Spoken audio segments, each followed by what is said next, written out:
My name is Fred Ilfeld Jr. from Sacramento, California. And I wanted to ask if you could elaborate upon the logic of adding 2 family members to the Board of Trustees. Well, it's terrific for family harmony, just to start with.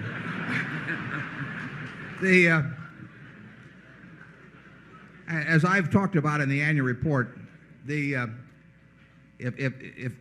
I die tonight, my stock goes to my wife, who is a member of the board of directors, and she will own that stock until her death, when it will go to a foundation. So there is a desire to have as long a term and permanent ownership structure as can really be done in terms of planning and the tax laws and so on. I mean, we have invited people like Helzberg's to join in with Berkshire into what we think is a particularly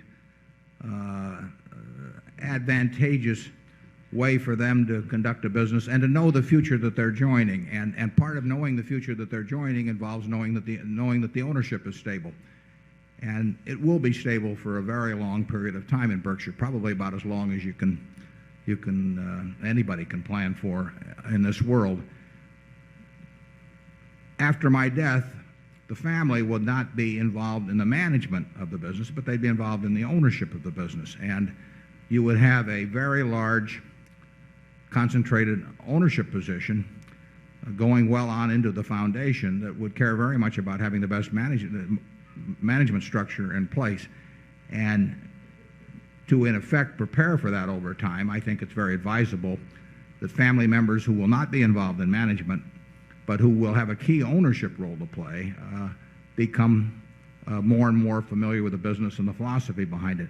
I discussed that some in I guess it was the 1993 annual report, because I think it's important that you understand, and anybody that wants to sell us a business, if you've built a business since 1915 and you care enormously about it and you care about the people that you've developed, but you've got something else you want to do in life,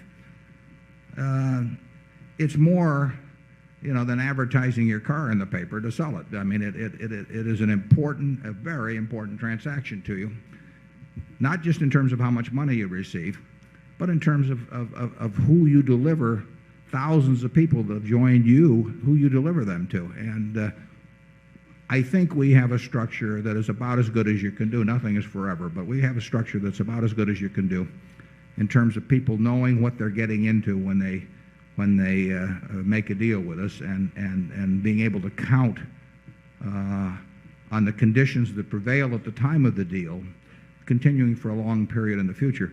Many people, I had a fellow tell me the other day about a business where he'd been wooed by the acquirer, and the day after the deal, they came in and fired the top half dozen people. They'd had a secret plan all along. Well, I don't think you run into much of that. But what you do run into is the company that's the acquiring company itself either being acquired, or some new management coming along, or some new management consultant coming along and saying, well, this doesn't fit our strategic plan anymore, so let's dump this division. And people that join in with Berkshire can be relatively, I think, comfortable about nothing like that happening. Charlie, you want to elaborate on? No.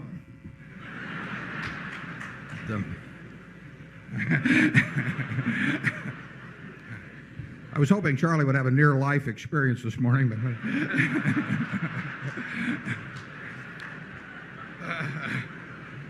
keep encouraging him. Zone 2.